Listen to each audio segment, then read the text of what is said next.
Welcome back to the Midweek Update.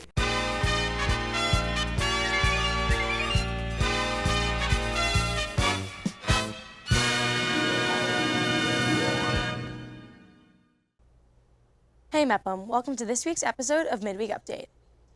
We have a lot to cover today, and some of it doesn't exactly look like our normal stories on this show.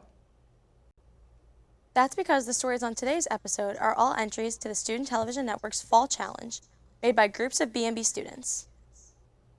Some of these include a PSA about fire safety, an explanation on how to make a peanut butter jelly sandwich, and a package on how fashion trends change over time.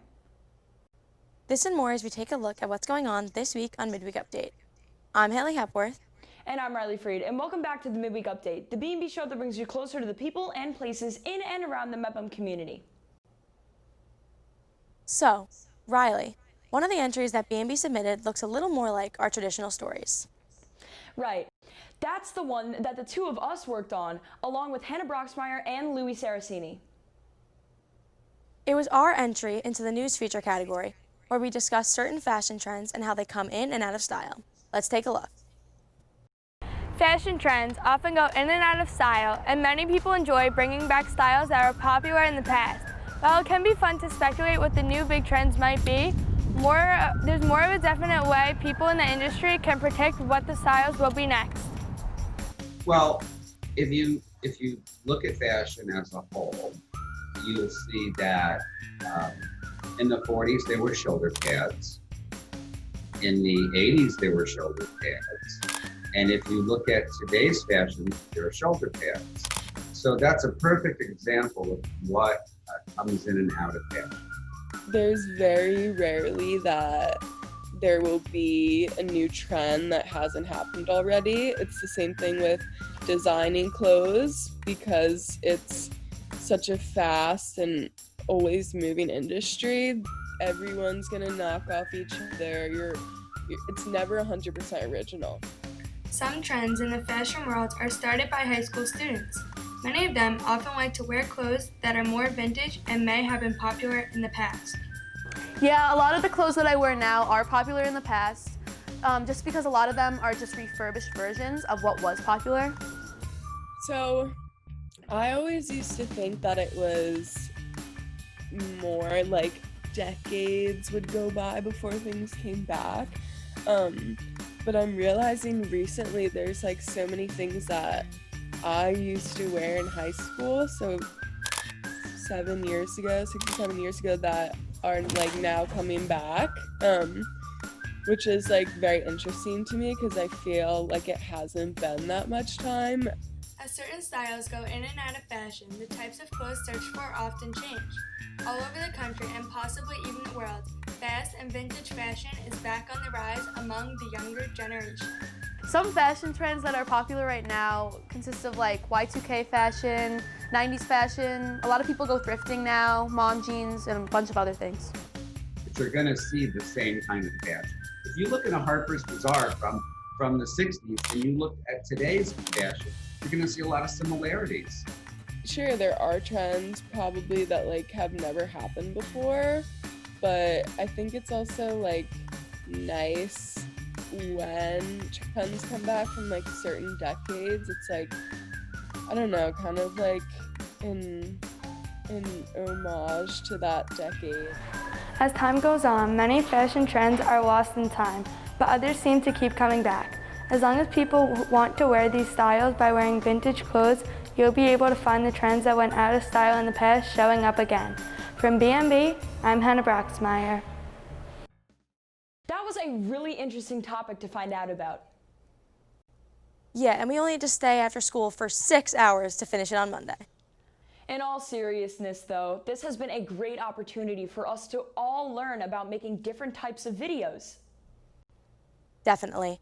This next entry was a little different from the types of things we normally do. Our entry for the PSA category.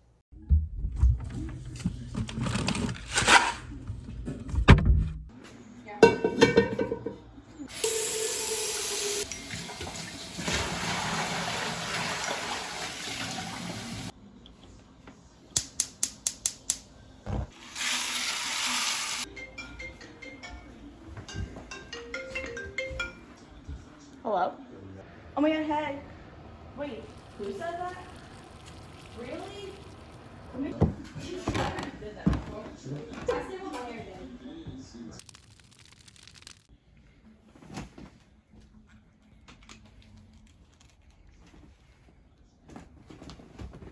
Over 188,000 cooking fires happen every year, resulting in injuries, property loss, and death.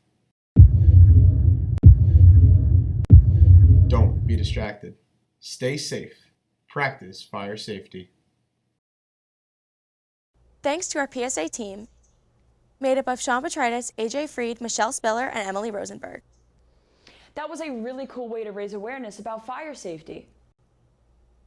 Yeah, BMB has made some PSAs in the past on a few different topics, so be sure to check them out if you haven't already. Now, here's BMB's Connor Ward to talk about last night's Zoom with MEPM alumni John Morris and to introduce our next STN entry. Last night, BMB hosted 1979 MEPM graduate and former major leaguer John Morris on a Zoom call as a part of our Sports Talk Faces in the Cases series.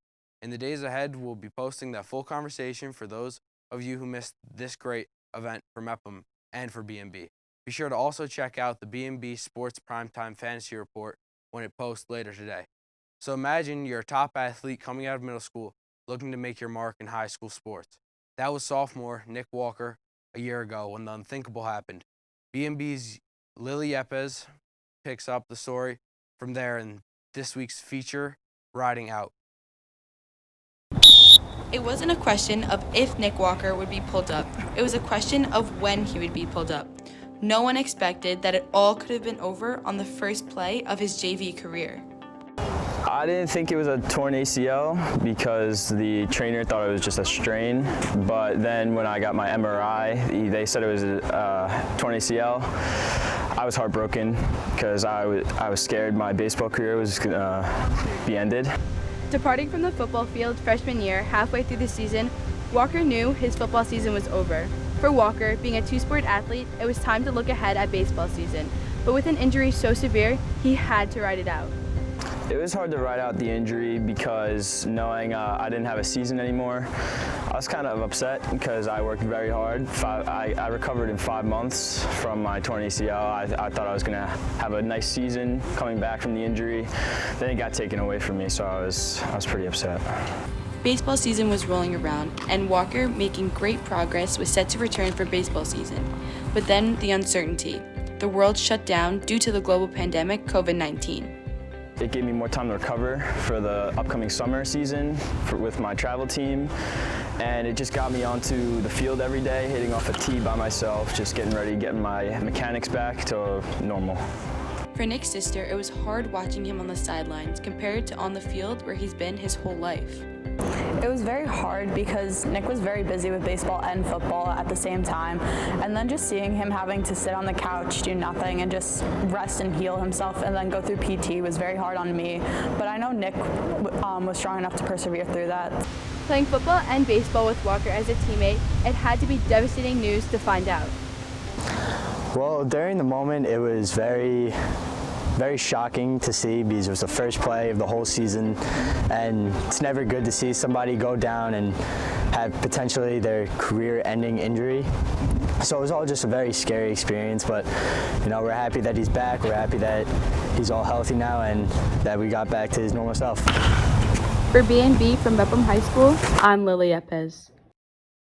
An amazing story that story was, produced by Tom Morrow, Mike Galfano, Matt Mano, and Lily. And like the other stories in this episode, it was submitted to the Student Television Network's Fall Challenge. Good luck, guys. Now back to Haley and Riley. Thanks, Connor. I'm glad athletes were able to have the Zoom with John Morris, especially since their season isn't happening like normal. Yeah, we'll have to wait until later in the year to see what the future of school sports looks like. But things like this Zoom and the intramurals are a great way for athletes to get involved in the meantime. Definitely. But on another note, as we progress closer to the day that sports return to normal, we are also progressing closer to the election. That's true. Let's go to Charles Lashinsky for this week's Decision Definitions, where he'll be defining the term election results. Election Day 2020 is on November 3rd, and as teenagers, we're being bombarded with tweets, Instagram posts, TikToks, and Facebook posts. But we're teenagers, so we're not on Facebook. But they're out there, and they're all about the election. With all those social media posts, there is a lot of misinformation out there. We're not here to correct the misinformation on BMB's decision definitions. We're just going to try to explain some of the terms that you're seeing and hearing. If you want to learn what the candidates think about these things, the candidates have websites full of information. We're just going to explain the terms. With the election less than 2 weeks away, you might think it is almost time to vote. The truth is that people have been voting across the country for almost a month now. With mail-in ballots and early voting underway in over 20 states, over 30 million people have already cast their ballots. Here in New York, early voting will begin on Saturday and continue through Sunday, November 1st.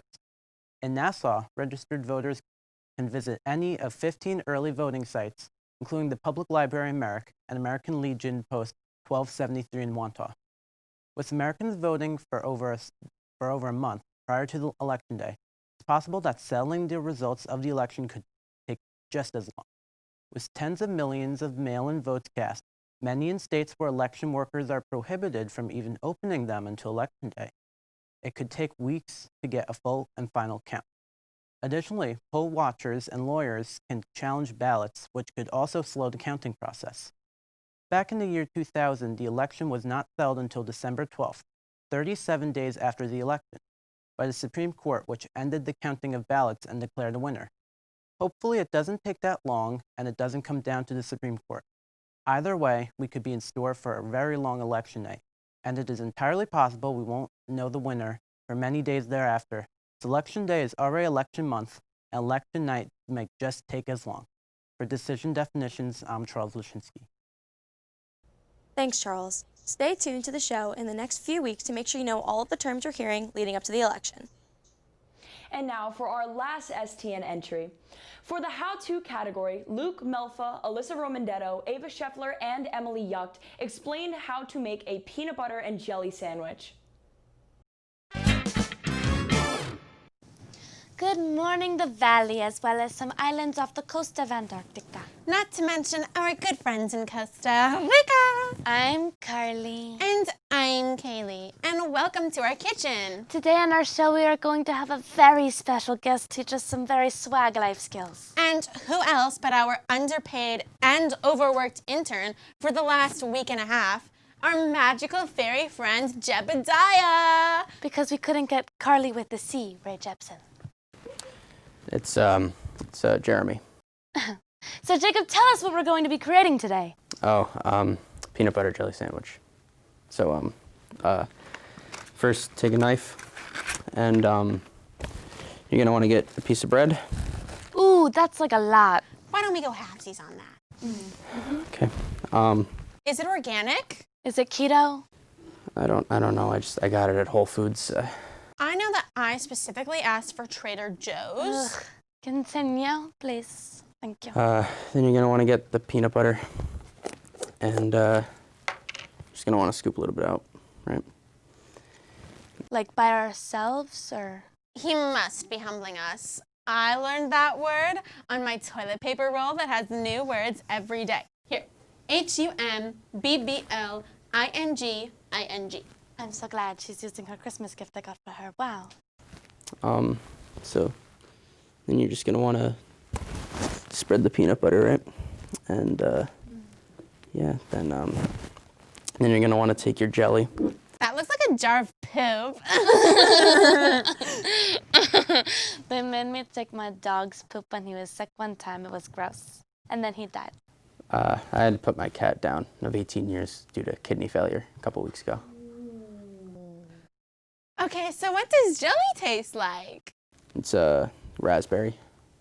It kind of looks like alien juice. I was actually abducted by aliens and recruited for a couture culty version of Scientology. Oh my gosh, wow. Did you meet Tom Cruise? Did you see his abs? No. I could have gotten an internship at Google. So I anyways, totally catch your vibe. So once you spread your jelly, just put the two halves No, yeah. together, No, and, yeah. and then you have your sandwich. Wow, that was a great waste of my time. I feel like I need more Botox or something. Well, thank you for watching us today. Hopefully next time we'll get somebody better than this kid. Maybe we can get like a Kardashian and it'll be actually worth watching us. I would love a Kardashian. Oh my God, Kisses and lovies. Mwah. I'm gonna go. Bye. Bye. Thanks, guys. That was a really fun way to end off the show this week. For sure. I definitely learned a lot from it. Good luck to them and all of the other participants in the STN Fall Challenge. Well, that's it for this week's Midweek Update. We'll be back next week with all new stories from around the BMCHSD to bring you inside the parts of the community we don't always get to see. Until then, I'm Haley Hepworth. And I'm Riley Freed, and we'll see you all next midweek.